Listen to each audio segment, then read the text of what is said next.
Right, who's seen the film Chef?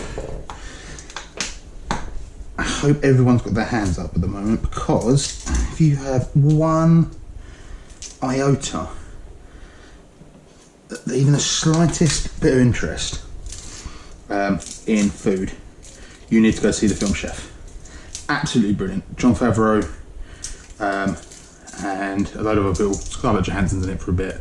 John Leguizamo, he's brilliant in it. There's another guy in it as well whose name I always forget. It's a great film. Jon Favreau's brilliant in it. I think it's written and directed by him as well as starring him. But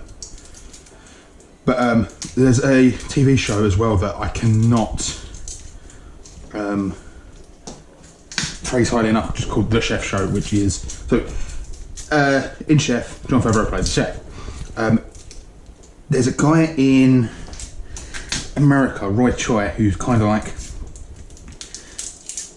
street food royalty. He showed Jon Favreau how to cook, taught him how to do it all properly. And the two of them then went on to do a cooking show. It's not really a cooking show. It's, they cook, but it's not like these are all how to cook this thing. It's more the history. It's not really even the history of the dish, but it's on Netflix. It's brilliant. Go watch it. In that film, they do cubano sandwiches, which has roast and mojo pork. Probably saying that wrong. M-O-J-O. Which is a Cuban thing. Obviously, the name of the sandwich is a cubano. Which is amazing. And this is like an easier version of that. So, use Mr. Liquidizer, blender, food processor to make things a lot easier. This is a slightly easier version. So that's 8 cloves of garlic. So the proper version is pork shoulder, and brine it for like 12 hours. If you don't know what brine is, so you put it in like a saline salty solution. Could be a sweet brine or an acidic sort of brine. It's tomato juice and salt and sugar, some other bits and pieces. You brine it for 12 hours. Then you marinate it for 2, and then you roast it for like 3.5 hours. I'm cutting out the brine part, and I'm upping the acidity and the salinity of the marinade, and I'm marinating it for longer, so I'm gonna marinate it overnight. So, I'm gonna use the food processor. See, this is frozen again. Fucking get on my nerves. Yeah, so I'm gonna use the liquidizer matches. It's 8 cloves of garlic. In here is a largish handful of fresh coriander. A small, so like, I feel it's a cup, but not a cup. It's sort of like I picked the leaves off and I laid them in there and I kind of packed it lightly into there. There's about a cup of fresh coriander. And then a quarter of a cup of mint. And about half of that again of fresh oregano. So coriander, mint and oregano. Also the zest of an orange. That sort of size orange. Cricket ball size orange, maybe a bit smaller than a cricket ball. The zest of one of them. And the juice of, what was it, 1.5? Yeah, the juice of 1.5 oranges. So it's about 180ml. You can use bottled, but not get the proper stuff. Don't get the stuff that's from concentrate, because that's just not gonna work. That's good enough for diluting your vodka, and it's all right for breakfast, but if you're cooking with it, get proper oranges, squeeze them yourself, or buy a bottle of proper orange juice, not from concentrate. Same with the lime juice, that's almost 110ml. That's the juice of 2.5 limes, 1.5 oranges, 2.5 limes. 8 cloves of garlic, oregano, ground cumin. There it is. Right. 2 teaspoons. So let's measure it properly. Measure it.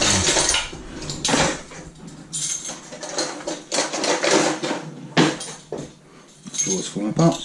2 teaspoons. 1 teaspoon. So a tablespoon. Teaspoon.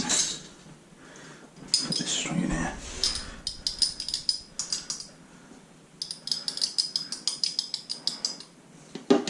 2 teaspoons of ground cumin.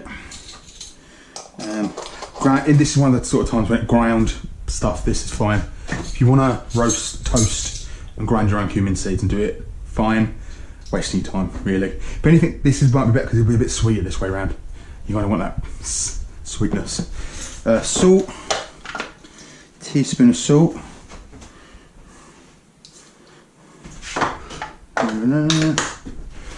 And black pepper, about a teaspoon of that as well.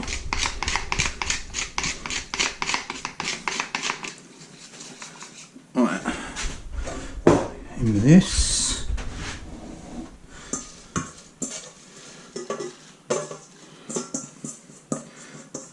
My kitchen smells amazing at the moment. Fresh mint, fresh lime juice, orange juice, fresh orange zest. Orange juice and lime juice. And olive oil, extra virgin. I might not have enough. I might top it with normal orange olive oil. I need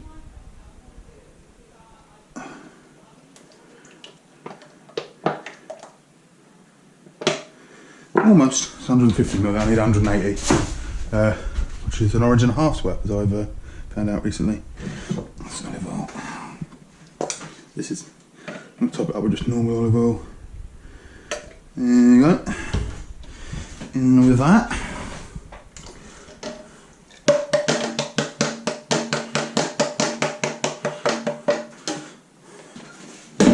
Right.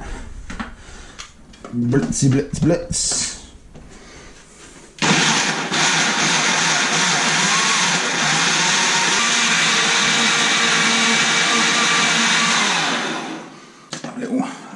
Make sure it's all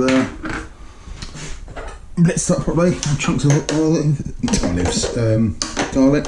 Let's wrap up the garlic. The biggest, solidest stuff really you want to put at the bottom. You put all the liquids in first, and then, well, actually no, I don't know what I'm talking about. Maybe I shouldn't have done it that way around. But oh, it looks good to me, and it smells amazing. I mean, it doesn't taste bad. But there's a lot of stuff in there you want to cook out.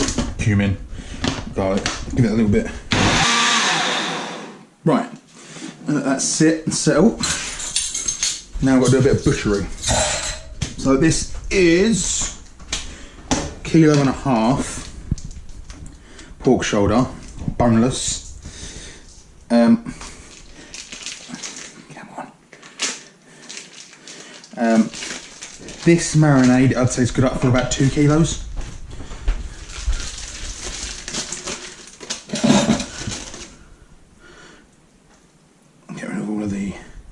String, because yeah, get rid of the string. Wouldn't mind leaving that on, but I've got to take the skin off. So get rid of them.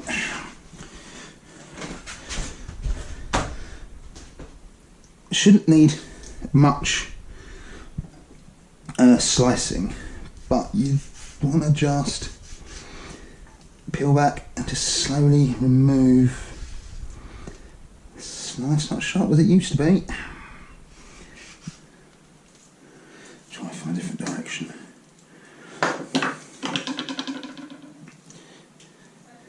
So yeah, the skin and the rind you want to get off.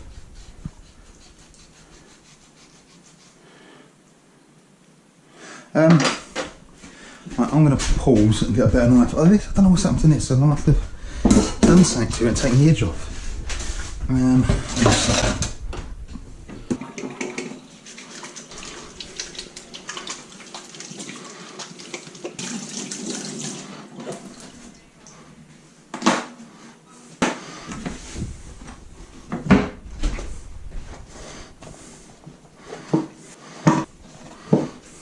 Right, let's give this another go.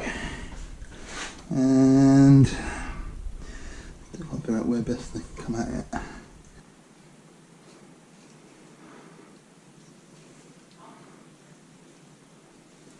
Yeah, so keep gently watching your fingers, slicing along that line, the crease in between the skin and the meat, the tip of your knife. Doesn't matter if you leave behind a bit of fat, doesn't mind if you take off a bit of thick meat, but you just want to get rid of all the rind, the skin.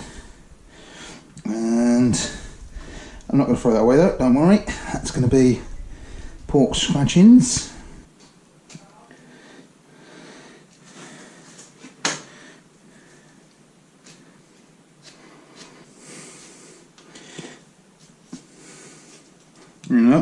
Right. Now, Ziploc bag. Ready. And a bowl. In with our pork. These big, heavy-duty freezer bags are worth their weight in gold. Right, let's see that. Right. Oh god, oh god, oh god. As I'm unscrewing that, I'm going to unclip that. That almost made a lot of mess. Right, I'm going to go in here with this.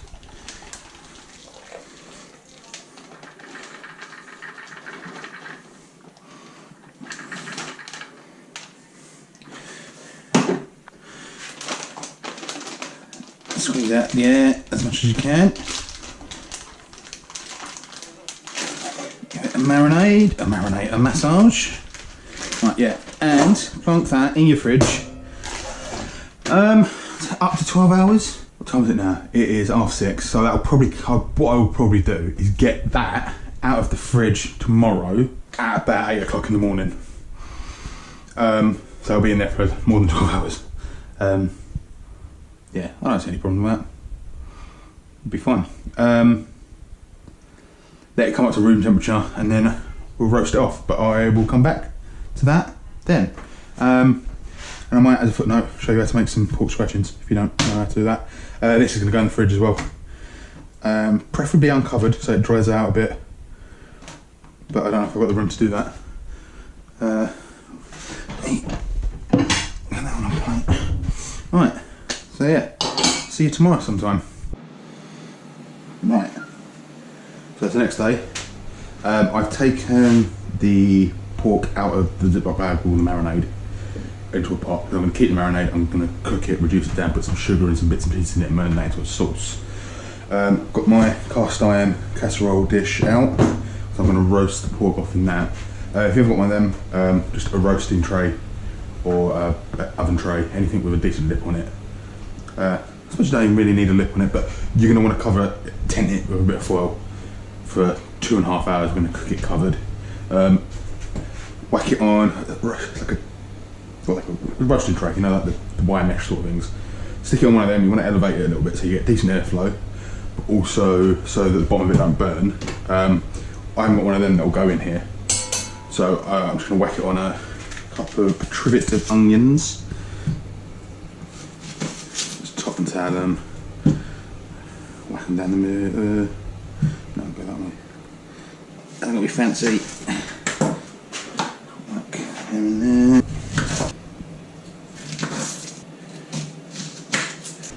Bosh, bosh. Right, this is the bit. I've already turned the tap on. Pro tip, so you don't have to fumble around. And there's my lunch on the side there. Just,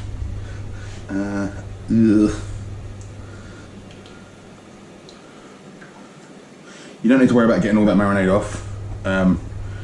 Excess stuff you want to squeegee off a bit, yeah, but it'll caramelise a bit on the surface. Whack that on there. Doesn't matter if it droops down and touches the bottom bit, just the main body of it you want elevated. And it is still raw pork over here, so oven is on 170 fan. You could probably go 200 non-fan, maybe. I've never been that great at converting fan to non-fan. Gas mark, don't even ask me what the bloody gas mark is. Get out of the dark ages. I've just realised now I'm going to have to make some space.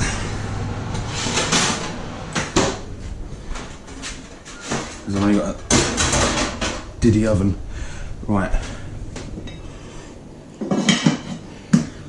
In that goes for probably gonna be, see that's 1.6, 1.7 kilo bit of pork. So I reckon that's gonna be 2.5 hours or so. I'm gonna check it in 2 hours. I've got a temperature probe. I'm gonna temp it at, yeah, I made a nice mess. Get all this out of the way. Remnants of breakfast. I do tidy up most of the time, honest. Yeah, so I'm gonna temp it in 2 hours, see what it's at. You want it a little bit less than how you like to eat pork, because it's gonna then, after 2.5 hours, once it's pretty much cooked through, but a little bit underdone, we're gonna then put it back in the oven with the lid off to brown off, same sort of way you do most roasts. Get a bit of a sear on the outside. But yeah, that's what, yeah, you don't need to watch me clean up.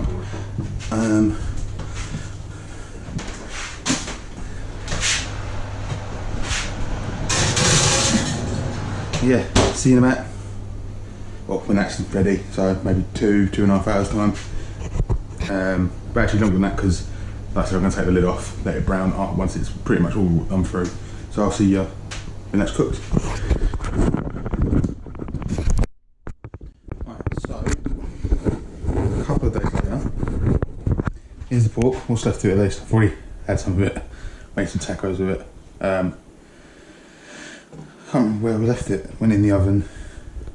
I think I said about put it in at a lower temperature and then crank it up at the end to crisp it off, get a crust going.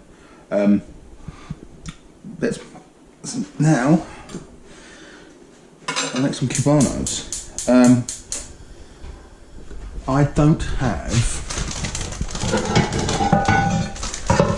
I don't know if you've seen the film Chef, but they use a plancha to cook the meat, well, fry the meat. I don't have a plancha, so I'm using my big ass cast iron pan. And they also have a sandwich press. They use a sandwich press to press a sandwich, which I don't have. So I'm going to heat up the cast iron, put that on top of the sandwich, hopefully get the same effect. The other thing you can't get, Cuban bread. So I've got these little mini French baguettes, the ones that you bake yourself at home, like finish off in the oven. But I am going to nip the ends off of it, just because it'll stop it from going flat. Freshly baked bread, got another video coming out, or it might already be out. Freshly baked bread.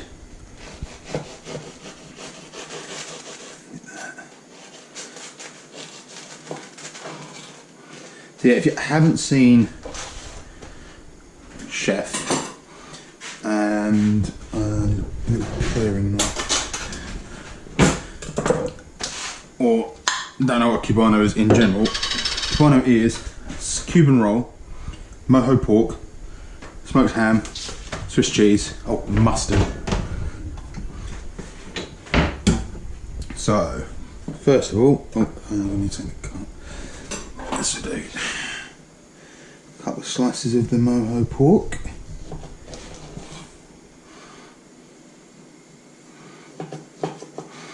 Probably got away with one slice, to be fair. Yeah, got to hang it a bit.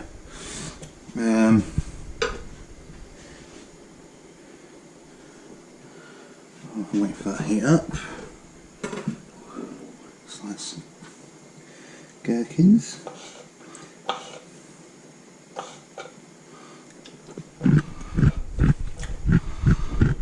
Yeah, so a Cuban sandwich is mojo pork and Swiss. Also has pickles and mustard. Don't know how best to slice these. Come on.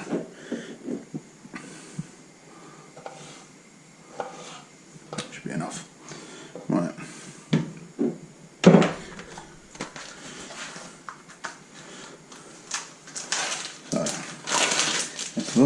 some oil in the pan. This isn't particularly well seasoned, so it might stick. Yeah, oil.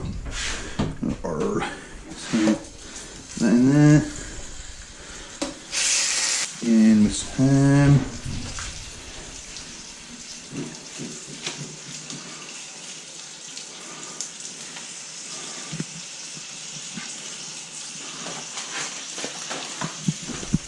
So, I think this has been opened. Oh yeah. Mustard.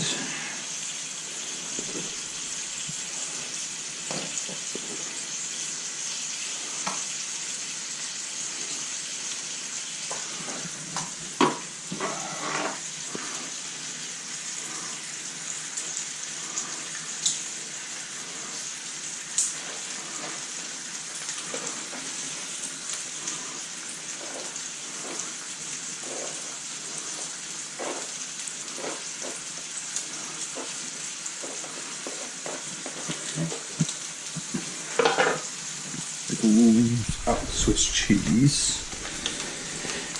Eat out Swiss, isn't it? Ounce.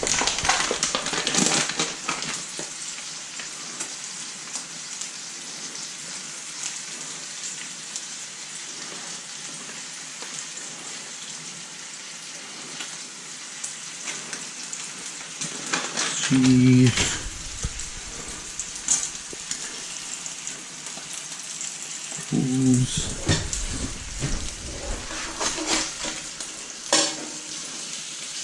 That could be a bit thick. Good boy cubano sandwich. Oh yes. God, I wish I had a plancha. Right, now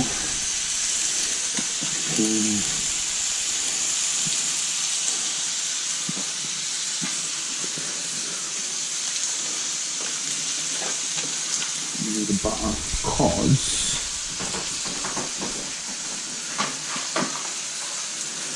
because we've got the butter outside of this bad boy at some point. Once this is in here.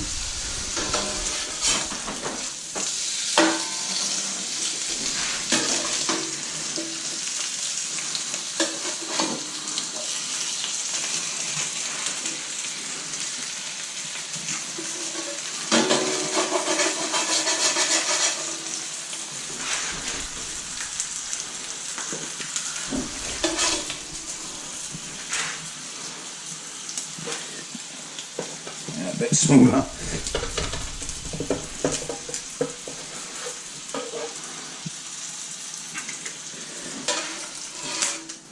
And right now get on with the lid in with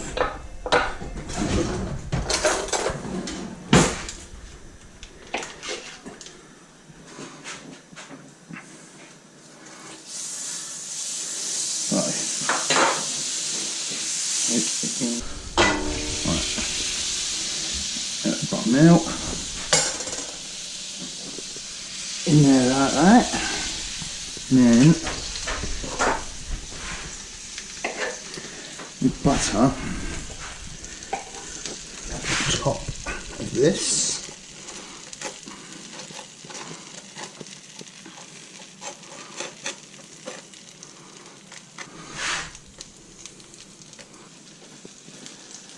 Right, and I've no idea if this is going to work or not.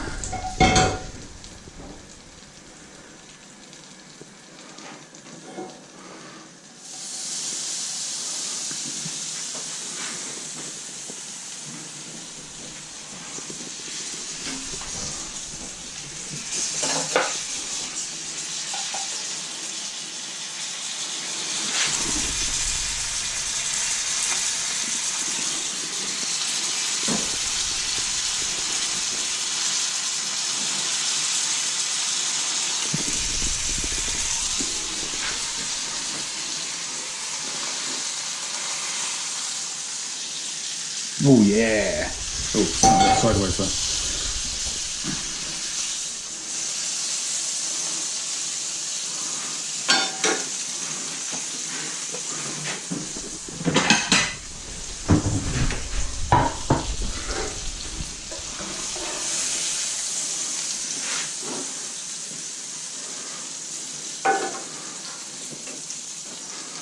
there you go.